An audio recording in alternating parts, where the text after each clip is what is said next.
Good morning, students, and welcome in our further video of political science. We are learning our first chapter, that is inequality. Students, yesterday we saw the previous topic, and today we are to see the further topic. So, students, you have to open the page number 12. We are going to see this topic, issues of equality in other democracies.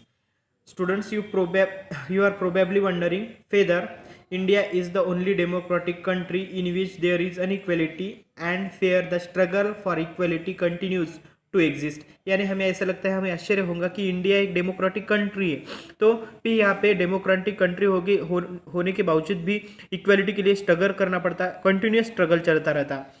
तो इसका सच क्या है? The truth is that in many democratic countries around the world, the issues of equality continues to be the key issue around which communities struggle. हर एक country में, ज़्यादातर countries में democratic countries है, तो यहाँ पे कम्युनिटी का स्ट्रगल है इसके लिए, यूनिटी के लिए सबको स्ट्रगल करना पड़ता है। सो फॉर एग्जाम्पल, जैसे in the United States of America, the African Americans whose ancestors were the slaves who were brought over from Africa, जो अफ्रीका से आए हैं, जिनके स्लैव्स, जिनके जो एंसेस्टर थे, पूर्वज थे, वो स्लैव्स थे, गुलाम थे, उनको भी स्ट्रगल करना पड़ा। Continue to describe their lives today as largely unequal, उनके अभी भी लाइव्स जो है, उनका जीवन पद्धति अभी भी अनइक्वल है। This despite the fact that there was a movement in the late 1950s push for equal rights for African Americans. 1950 में एक राइट हुआ, इक्वल राइट्स हुआ अफ्रीकन अमेरिकन के लिए। Prior to this, African Americans were treated extremely unequally in the United States and denied inequality through law. यानी African Americans को extremely treat किया, बहुत इससे ही ट्रीट किया, अनइक्वली ट्रीट किया। For example, when traveling by bus, they either had to sit at the back of the bus or get up from their seats whenever a white person wished to sit. यानी देखो, African American अगर कोई एक आधा slave अगर कोई जा रहे हो ट्रेन से, सॉरी बाय द बस जा रहे हो, तो उनको आइदर बैक सीट पे बैठना पड़ता था, नहीं तो उनको क्या करना पड़ता था, अगर फ्रंट सीट पे बैठे ना, अगर एक आधा वाइट पर्सन वहाँ पे आए तो उनको उठ के उनको जगह देनी पड़ती थी। ऐसा था, ऐसी अनइक्वलिटी उस टाइम में थी। उसके बाद आपको एक एग्जांपल दिया रोजा पार्क का, रोजा पार्क का। 1930 to 2005 was an African American woman tried for a long day at work. She refused to give up her seat on the bus to white man on 1st December 1955। यानी रोजा park एक lady थी, African American lady थी, long time सफ़र करने के बाद वो बहुत टायर्ड हुई थी, तो उसने रिफ्यूज़ कर दिया, जगह नहीं दी फाइट पर्सन को 1 दिसंबर 1955 को। क्या हो गया? Her refusal that day started a huge agitation against the unequal wage in which African Americans were treated and which comes to be known as civil rights movement. यानी उस टाइम से जो agitation था, ह्यूज यानी बहुत बड़ा आंदोलन हो गया, तब से सिविल राइट मूवमेंट स्टार्ट होगी। यानी जो गोरे पर्सन थे, जो फाइट पर्सन थे, उनको उनके वो जो अनइक्वलिटी करते थे, वो अनइक्वलिटी थोड़ी थोड़ी कम हो गई। The civil rights acts of 1964 prohibited discrimination on the basis of race, religion और नेशनल ओरिजिन। यानी जो सिविल राइट एक्ट था 1964 का, वो प्रोहिबिट करता था। प्रोहिबिट करना यानी उसको निषेध करना, रोकना, जो भी अनइक्वलिटी उसको रोकना। डिस्क्रिमिनेशन यानी जो जातीय भेद है, जो तो उसको रोकना। उसके लिए जो रीजंस थे, जैसे रेस यानी किसका वंश, किसी की जात, रिलीजन उसका धर्म, नेशनल ओरिजिन उसका जन्म स्थान कौन सा है, कौन सी कंट्री से वो जन्म हुआ, तो ये सब बातों से जो डिस्क्रिमिनेशन होता था उसको प्रोहिबिट करना यानी उसको कम करना। It also started that the schools would be open to African American children and that they would no longer have to attend separate school specially set up for them। यानी उसके बाद क्या हो गया, स्कूल स्टार्टेड हो गए, African American बच्चों को जो अलग बिठाते थे तो वैसा नहीं हुआ, अभी उसको सेपरेट स्कूल अटेंड करने की जरूरत नहीं थी। However, despite of this, a majority of African Americans continue to be among the poorest of the country. Most African American children can only afford to attend government schools that have fewer facilities and poorly qualified teacher as compared to white students who either go to private school or live in areas where the government school are highly rated as a private school।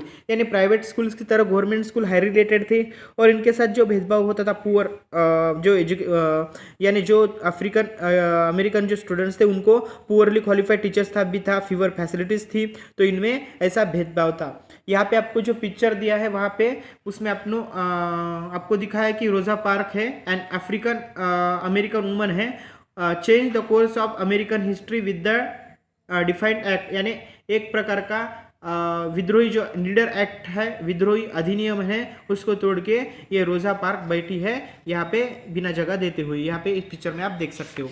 उसके बाद next page number 14 पे हमें देखना है। Students, you have to open the page number 14. Here only you have to see expert from articles 15 of the Indian Constitution। हमारा Indian constitution का जो article 15 है उसमें क्या कहा गया है? Prohibition of discrimination on ground of religion, race, caste, sex और प्लेस ऑफ बर्थ, यानी प्रोहिबिशन यानी निषेध करना है हमें डिस्क्रिमिनेशन के लिए, डिस्क्रिमिनेशन करने के लिए निषेध करना है हमें ग्राउंड्स किस पे दौर पर? रिलीजन, उसका धर्म, उसकी रेस क्या है, वंश क्या है, कास्ट जात क्या है, सेक्स वो फीमेल है कि मेन है, और उसका प्लेस ऑफ बर्थ, उसका जन्म कहाँ पे हुआ। इस सब बातों के लिए हमें डिस्क्रिमिनेशन नहीं करना है ये बातों के दौर पे। तो फर्स्ट है the state shall not discriminate against any citizen on grounds only if of religion, race, caste, sex, place of birth of any of them. इसी किसी भी बात पे स्टेट में कोई भी प्रकार का डिस्क्रिमिनेशन किसी भी नागरिक के साथ नहीं होना चाहिए। सेकंड नंबर है not citizen shall on grounds only of religion, race, caste, sex, place of birth or any of them be subject or any disability, liability, restriction or condition with regards to. कोई भी बात पे उनके साथ भेदभाव नहीं होना चाहिए। जैसे एक्सेस टू शॉप, एक्सेस का मतलब है शॉप में प्रवेश करना, दुकान में प्रवेश करना, पब्लिक रेस्टोरेंट में प्रवेश करना, hotel, place of public entertainment में, पब्लिक मनोरंजन के भी जो प्लेसेस है उनको भी सबको समान अधिकार मिलना चाहिए, ये बातें उसमें शामिल थी। उसके बाद the use of wells, tanks, bathing ghats, roads and place of public resort maintain wholly and partly out of the state funds and dedicated to use of general public. ये सब स्टेट फंड से हो जाए और ये जो पूरे जो ये है wells, tanks, bathing ghats, roads, places, public resort, ये सब के लिए खुले हो, जनरल पब्लिक के लिए हो, ऐसा आर्टिकल 15 में हमें बताया गया है। उसके बाद बच्चों हमें देखना है चैलेंज ऑफ डेमोक्रेसी। डेमोक्रेसी के लिए क्या चैलेंज है? No country can be describe as being completely democratic. कौन सी भी कंट्री को ऐसा डिस्क्राइब नहीं किया जा सकता कि वो कंप्लीटली डेमोक्रेटिक है, यानी लोकशाही तंत्र है। There are always communities and individuals trying to expand the idea of democracy and push for a greater recognition of equality on existing as well as new idea। यानी हर कोई क्या करता है, अपनी जो रिकग्निशन है, अपनी जो पहचान है वो बनाने की कोशिश करता है। Central of this is the struggle of the recognition of all the person as equal and for their dignity to be maintain. हर लोगों को लगता है कि उनका जो स्ट्रगल है फॉर रिकग्निशन, पहचान के लिए उनकी जो लड़ाई है वो चले, और दूसरी बात जो है उनकी डिग्निटी, उसको गरिमा को ठेस न पहुंचे। In this book you will read about how this issue of equality affects various aspects of daily lives in democratic India.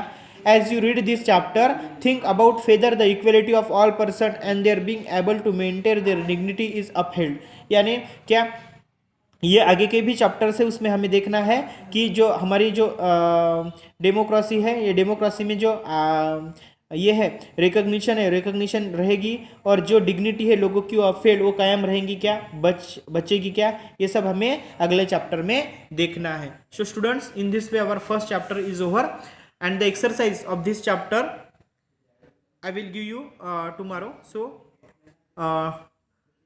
After tomorrow we will start our next chapter. Okay.